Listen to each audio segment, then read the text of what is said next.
Кыргызстанда биринчи жолу жердин алына 50 саат көмүлгөн челленджди силерге тартуулайбыз. Топурактарды өчүрүп, уровенин бир кылып жасайбыз.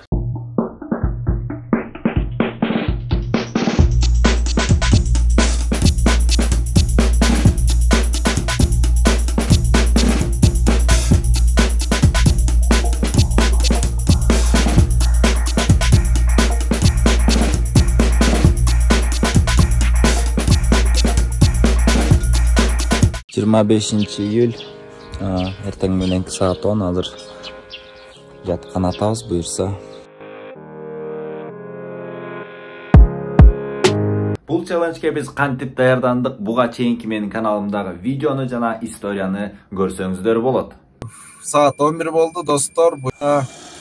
Челлендж старт алды официалдуу түрдө. Saat 11:54 болду. Бираз ач калып банан жейин дегем. Мунун ичинен тамак жеген да понт экен. Анткени тиштейт келсин. Шишиген немеге окшоп кеткен да. Теп чайнасаң, тутканда мындайынан. О жерде эле калып калат. Анчы монтуп жутуп, бираз туруп турсаң мындай. Банан моякта мына кетип атканы сезилет экен да. Уктагандан коркуп атам бир. 2 саат жатсам мен кете берчи деп эле. Жатканга чейин менде таптакыр коркуу сезими жок болчу, бирок жатып айнек почти көмүл бүтөйүн дегенде менде коркуу сезим болуп, колдорум калчылдап, жүрөгүм түшө баштады достор. Мыкынын челлендж берген да. Челлендж берсең О, блогер бололу деп атпайбызбы? Блогер бололу, айылда жүрбөйлү, мигрант болбойлу деп. Не челлендж бердилер? 50 саат жердин алдына көмүлүп жата аласыңбы деген. Жатабыз 1 саат болду жаңы. Ровно 12 болду. 11'de баштагам. 1 саат болду. Ой, 1 саат болду. Ба 1 кылым өтүп кеткен деп.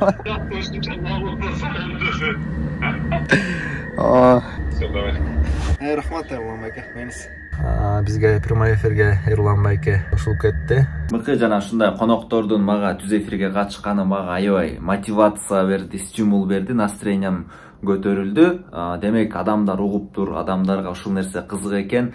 Чын эле жердин алдына 50 саат жата алабы адам же жата албайбы, жатса кандай болот деген нерсе бүт эле кыргызстандыктарды ойлондурган нерсе экен. Жана ошол нерсеге эч кимди жаткырып көрбөй эле жообун бергенге менин челленджим кандайдыр бир деңгээлде пайдасы тиет деген ой мени абдан сүйүндүрдү. Saat 12:14 болду. Жана бир банан жегем. Калдыгына эми кумурскалар келип атат, өлүп калган. Азыр эми суу ичебиз. Сууну болсо мындай иче албайт экенбиз, ошондуктан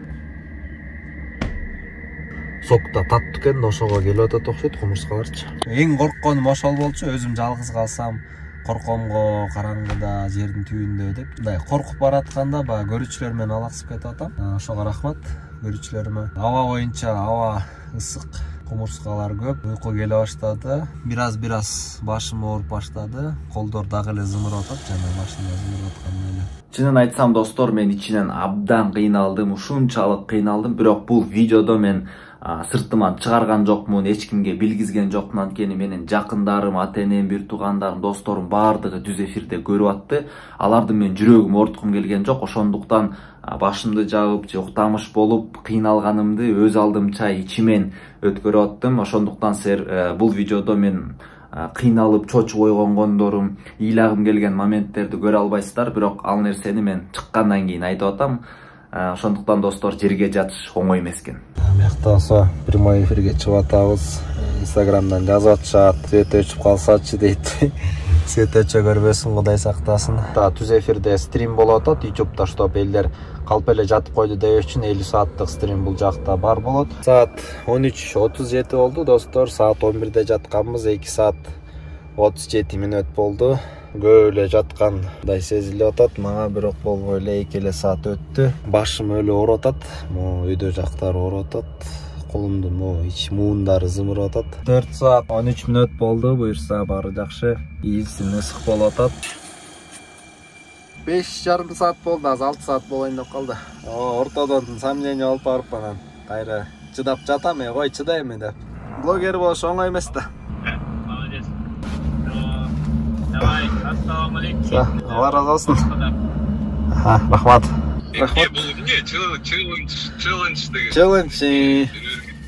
айылдык бол, блогер болом десем, ушул челленджди тандап беришти да тема кылып. Анан десем, ушундай 50 саат жерге жата аласың дейт. Жата алам дедим. Урматтуу достор, тиги азыркы бул мен сүйлөшүп отурган бойдогу бала Акыл Блэк. Билем. Баягы тиги мен айтайын дедим, жана пранкка салышпады беле. Ошол жердеги эроптик деген алсыңдашкан бала ушул бала. Топчан жана Майкемдин курут заводун Умар жаман немекене карышкыр болуп калыптыр достор, ошондочу. Бүт камераларыбыздын баарын таап чыгып, байкап, уже бүт чалып, бүт аңдып коюптур да, жаман детективдей эле жүрөт экен. Баа бердим. жумуш ошондо болбойбу. Ошондо баа бердим да. Мен тияктан туруп атты досум мен. Давай, Алла разы болсун. Мейли рахмат Умар. Достор, биз менен Умар Даданов болду. Челлендж улантып жатат. Пока что багын элекмин. Өлө страшно тердеп атам, мынакей көрүнүп атса керек. Өлө ысык болуп атат достор. Блогер болуш оңой эмес достор. Кыялга да жетиш оңой эмес. Ялга бир гана багынбаган, аягына чейин барган адамдар жетет. Кебетем эле, көздөрүм эле, сүйлөгөнүм эле силерге сезилип атат болуш керек. Канчалык кыйналып атканым жана ар бир сүйлөгөн сайын энергиям калбай калып атканы силерге билинсе керек. Туалетке барыш керек болуп калбаш үчүн көбүнчө суюктук ич керек болот. Дагы 47 саат отуруш керек, яма. Эң популярдуу суроо туалетти кандай кылдың деген суроо прям эң популярный суроо болду окшойт. Туалетке бакалашкага эле бардым, бир эле жолу бардым 50 сааттын ичинде. Бирок жатып алып дагы бакалашкага барыш кыйын экен. Ал эми чоңго болсо барган жокмун, памперс алган эмеспин. Челлендж бүткөндөн кийин гана чоңго бардык. Эгер подробностьтер кызык болгондорго ушундай кылып жооп берип кетейин дедим. Туалет ичинде болду. Могул жак тээп кетти достор, мынакей жагачтын өйдө жагы силерге көрүнүп атат болуш керек. Бул жагы кадимкидей бери топурак тээп кетти. Анан жана могу жерге таш тийип жанып койгон, ушул жер улам тырсылдап атат окшойт. Могул жерлерде да бар да, жараңкаларда. Мынакей 25 июль 11:00 башталды. 27 июль 13:00 бүтөт. Коркот келсин негизи жалгыз болсоңчу, бирок элдер менен ушинтип сүйлөшүп, жазышып турсаң, алаксып, мындай жакшы болот экен азыр. Бек Султан чалып калды. Бек Султан менен сүйлөшүп атабыз. Эмне максатта кылып атасың деп суроочут. Менде тандоо бар болчу, Америкага, Европага мигрант болуп кеткенге, иштегенге, Кыргызстанды таштап кеткенге, бирок мен өзүм сүйгөн, өзүм жакшы көргөн нерсе менен алектениш үчүн ошол кыялыман баш тартпай Кыргызстанда калам деп чечтим, жана мен блогер болом деп чечим кабыл алдым. Мынакей достор, ичинде момундай кумурскалар жүрөт. Улам бирөөсүн өлтүрүп койсом, неме өлгөнүн бирөө көтөрүп кетип атат мына. Муну каяка алып кетет болду экен эми. Ошон үчүн мен жаныма келбегиле да өлтүрбөйм да, өзүңөр келип атпайсыңар. Силерди өлтүргүм келбей эле. Момундай неондор менен кылдык. Мынакей биякта тройникте 3 свет бар. Экөө неон, бирөө основной свет. Основной свет могул биз 250 сомдон алган светтер, 500 сомго 2 свет алганбыз, билесиңер. Буга чейин можем тээп азыр. Бул светим түшүп калды, билейин оңдош керек болуп калды. Ошол үстүндө болсо айнек. Билейин эмне топурактар түшүп атат. Ошол бул жактан болсо Инстаграмга түз эфирге чыгып атам. Аны көргөзөйүн. Бул жакта мынакей суу. Андан кийин тамак аштар. Достор, могу светимди бузуп алдым азырчы. Муну тээп түшүрүп албадым, билейин өзү араң турганда. 3 банан жедим. Өзү көп деле ачка болбойт экенсиң. Балким ачка болсоң деле мындай аппетитиң жок болобу, айтор. Эч нерсе деле жегим келген жок, көп нерсе алып киргем. Ошо болгон 3 банан жедим, анан арех-марех эле жеп жаттым. 16:59 болду. Мына азыр 17:00 6 саатты челленджде жаткан болобуз, достор. Капсуланын тиги башы, компьютер, тамак аштар, туалеттер. Туалеттин бөтөлкөлөрү да ошакта, достор. Биякта мынакей аба кирген жерди сурап аткандар эле, мынакей бул жерде колбасаны коюп койгон муздап турсун деп. Телефонду да ошакка салып муздатып атабыз. Жактан болсо окат берген жана аба чыккан жер. Метро ичип атып неметип кетти.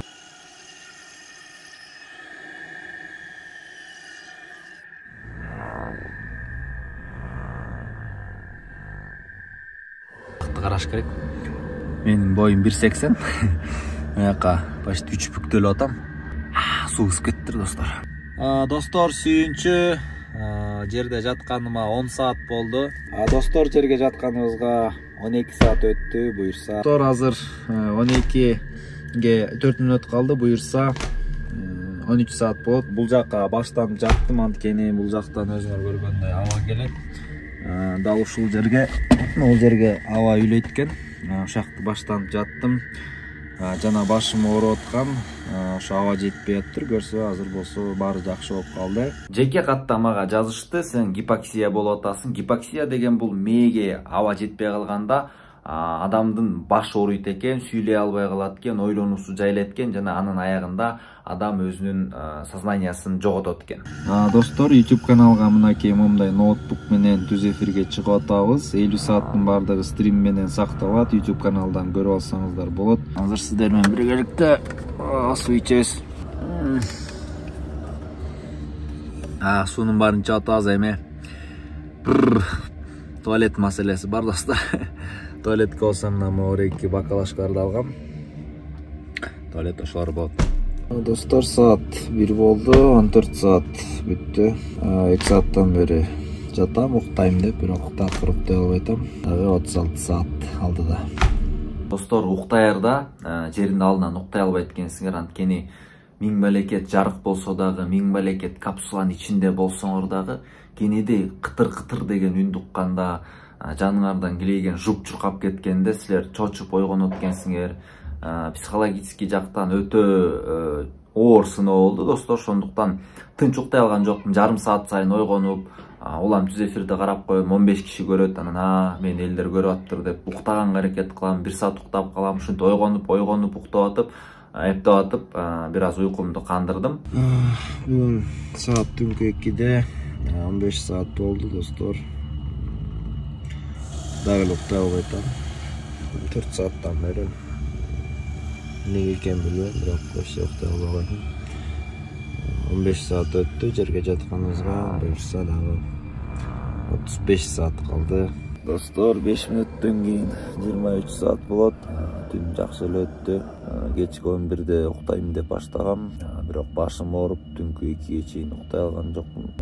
Дагы аба келсе деле башым ооруган басылбай койду.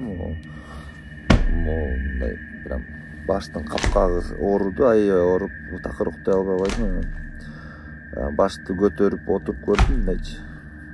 Отуруп көрсөм, ооруганы сразу кетти. Анан ошондо жаздыкты, журканды коюп мындай болуп жаттым. Бир 2 саат, 3 саат ошентип жаткандан кийин башым ооруганы кетти. Анан ортодон üşүй баштадым. Саат 4-төрдө эле суук болгондон астымда журканды алып жамылып жаткам. Ошо менен азыр 9:55 болду. Үзү уктап аттым эми. Тынбай уктаган жокмун, бирок нормально. Өкүнүү сезим болуп атты достор. Эмне кайдагы нерсени баштагам, кайдан да мындай жерге жатып алдым деген нерсе сөзсүз болуп атты. Ар бир саат сайын как минимум бир жолу келип атты. 23 саат 43 мүнөт өттү достор. Уктап турганга денем жаман жанчылып калды.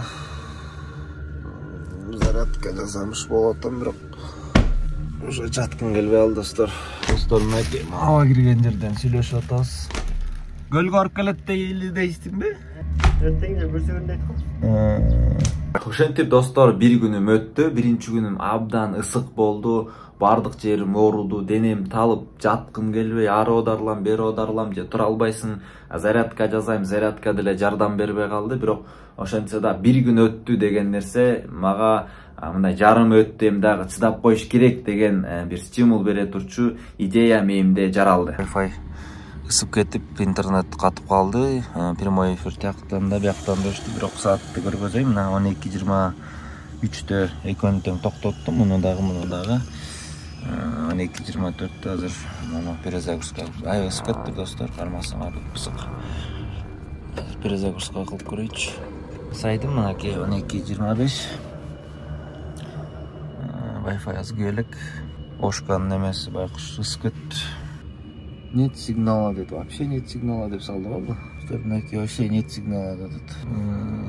Кызык болду, кызык. Азыр кайра сууруп туруп.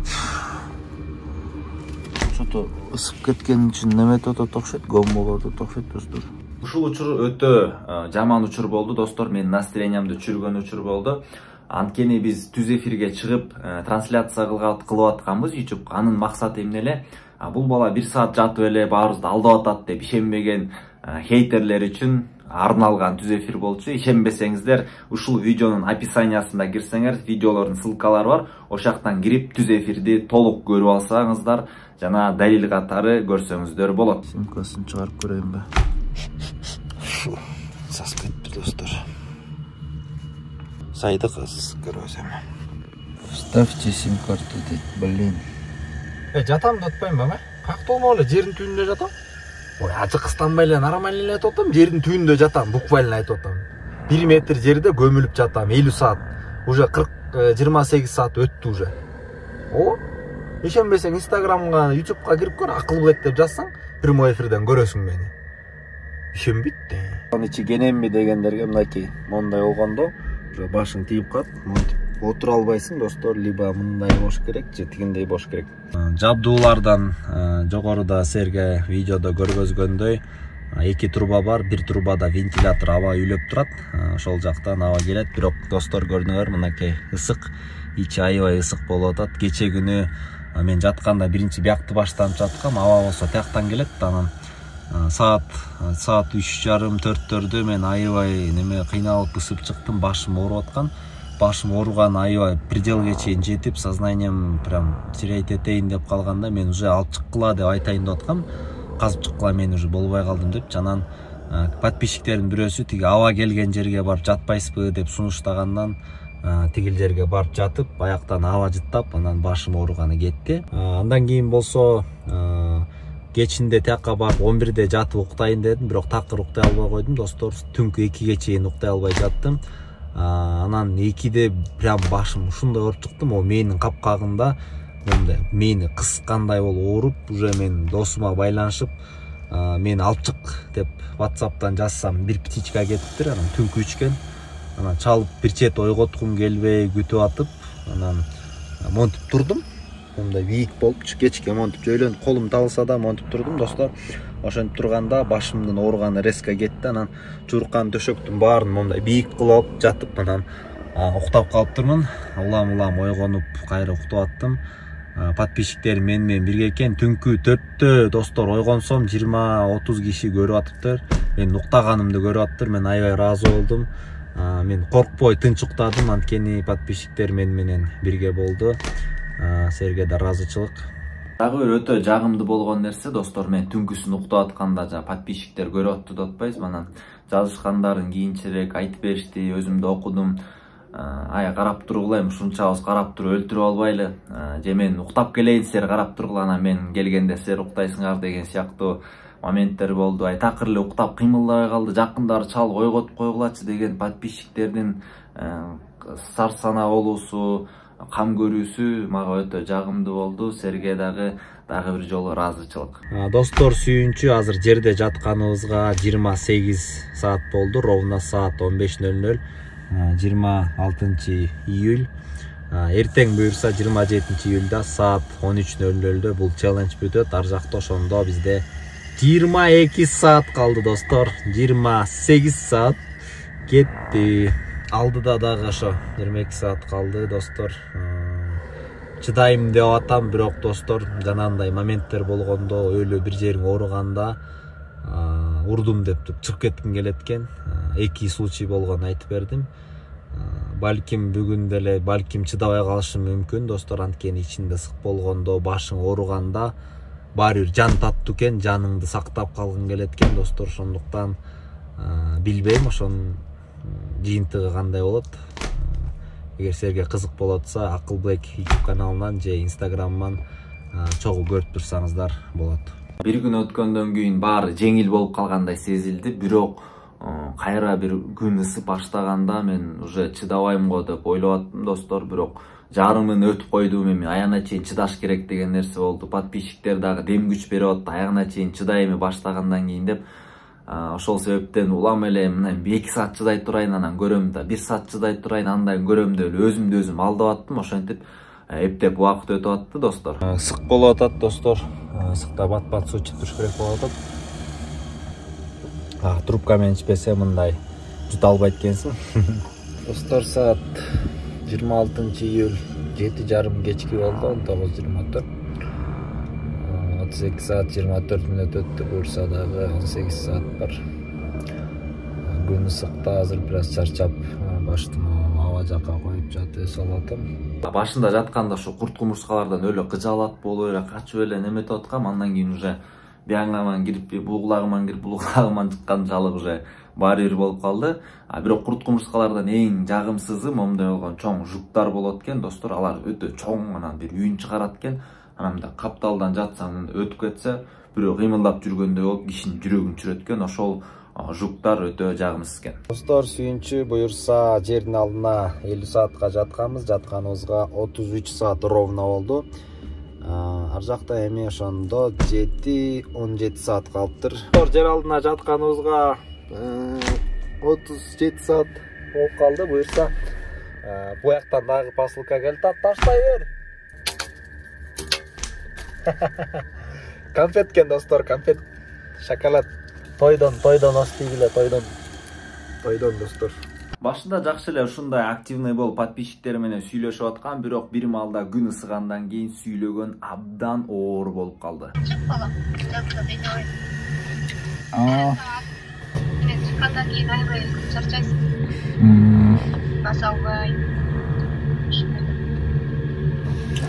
Чыдайм го, мен көнүп калдым. Да, канча саат калды ошондо? 11 саат калды. Саат эле жатам. Авалга карап, барсана болот аябай. Рахмат. Жакшы эле баары, көнүп калдым. Жакшы, кандайсыз эле? Жакшы, мен суук кандай? Жакшы. Таза абаны баркып берип атасың. Таза аба, туалет, тамак аш. Достор, булар менин апам менен эжем Америкадан байланышка чыгып атышат. Кандайсыңар? Рахмат баарыңарга кызматтуу поддержка болуп. Ушундай чоң челленджге макул болуп туруп. Кудай сактасын, эми чыкканда акылдуу мындан да энергичный болуп чыгып. Жакшы челлендждерге челлендждерди бүтүрсүн. YouTube каналына жазып койгула. Кыргызстанда биринчи жолу болуп атат. Дүйнө жүзүндө 3-чү жолу болуш керек. Ооба. Достор, түз эфирде азыр апам менен эжем Америкадан байланышка чыкты.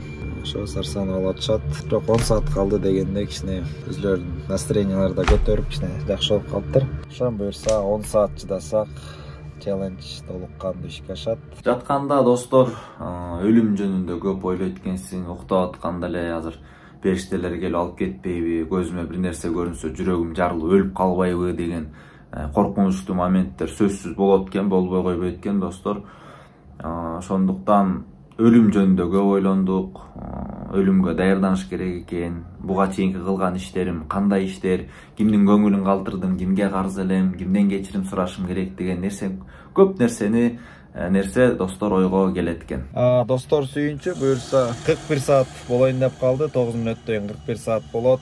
Челлендж буюрса соңуна чыгышына 9 саат калды. Достор, саат 6:13 болду. Буюрса челлендждин бүтөрүнө 7 саат калды.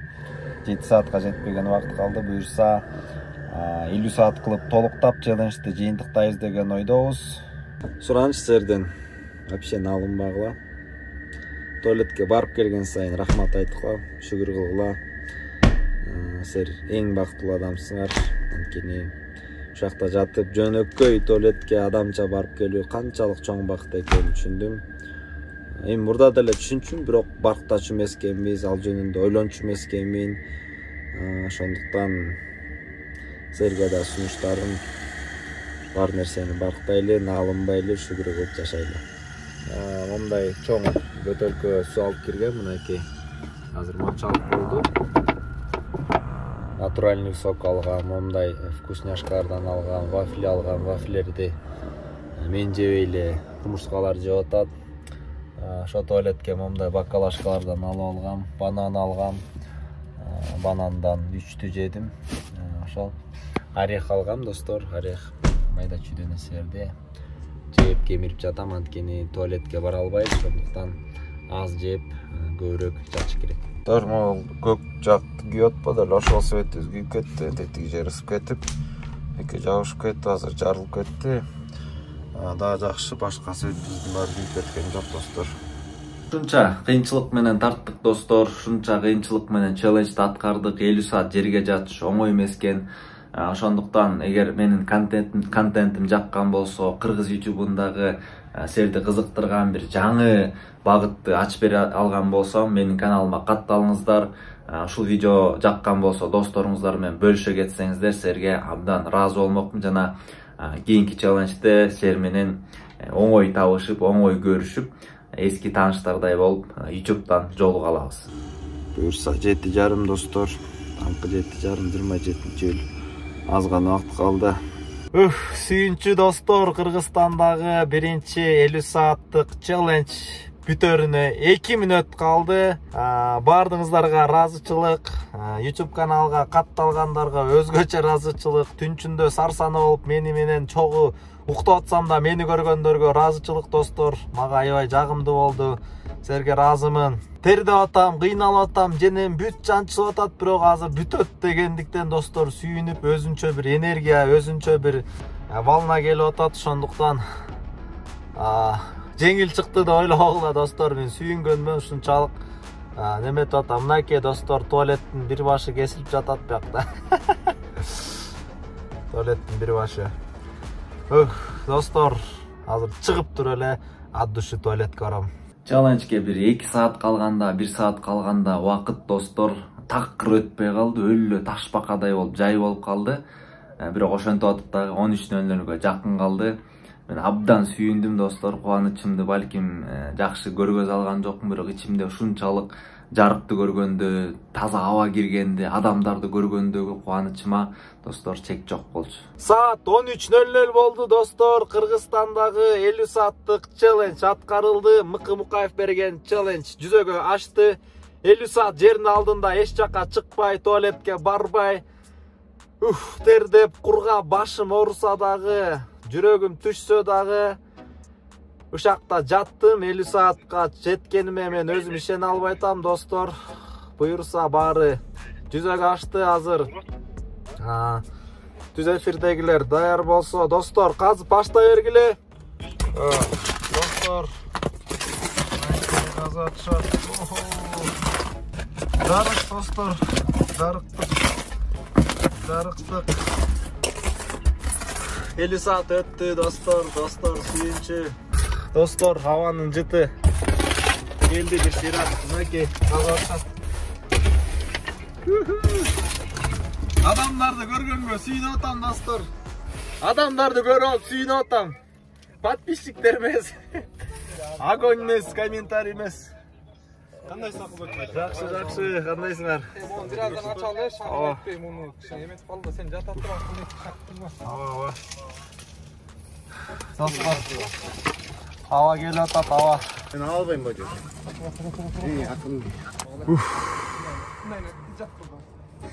Достор, аба келгенде башым айланып кетти сразу. Аспанды көргөнүмө ушунча бактылуу болуп атам достор. Шашпай өзүң отуруп тур, шактырма. Чычтыңбы, жетим дейт. Памперс менен жаттыңбы дейт. Жок достор, чычкан жок. Мына туалет могул. Мынакей достор, туалет. Фу, блин. Чомго барган жокмун, азыр барам буюрса. Өпкө толо дем алган кайфтен достор.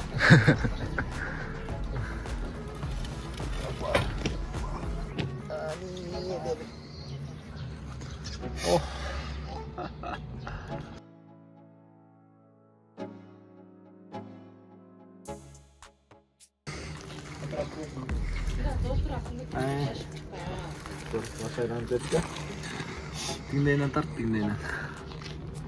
Сунчасы бакын көп жака. Абага көз албай атат окшойт достор, аба көп келгенде. Көнүп калдыңыз го? Ооба. Бардан койчу. Экөө. Колдор жана жаңы жатканда зымырап атпады эле достор, ошондой зымырап атат. Момундай чөптү достор үстүмө ташташты, анткени аябай ысык болду.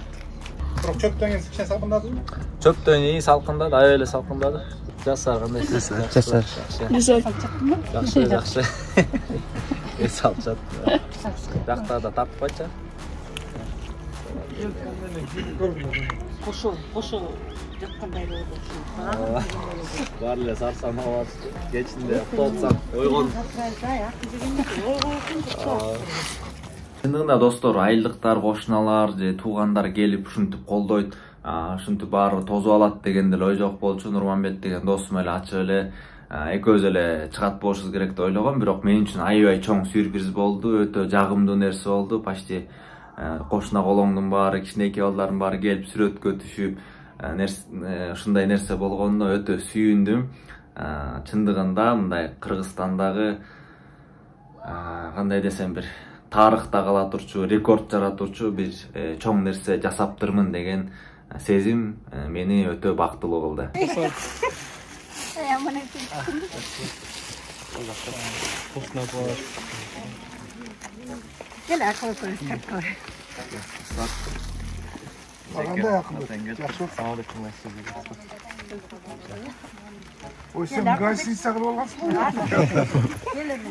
Кыргыздын атагын чыгарган эме блогер болду.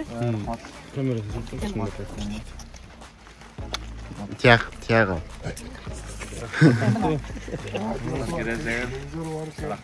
Авам ондан келат достор.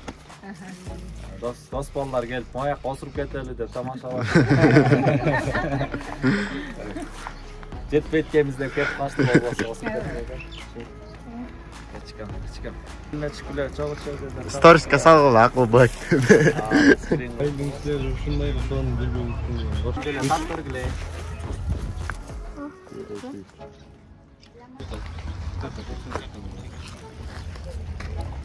Главный помощник. Менин медигим, спасателим. Эгелле. 1 2 3. Жакшы кызмат кылды. Кол чымырап атат? Кол чымырап, баш чымырап атат эле. Көлүк тамаша.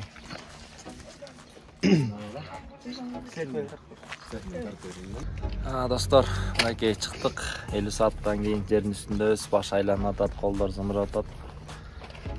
Вроде уйкум келген жок, бирок жаткым келип атат, эс алгым келип атат. Көлгө да барып дейт. Буттардагы алы жок, эч нерсе алы жок, короче.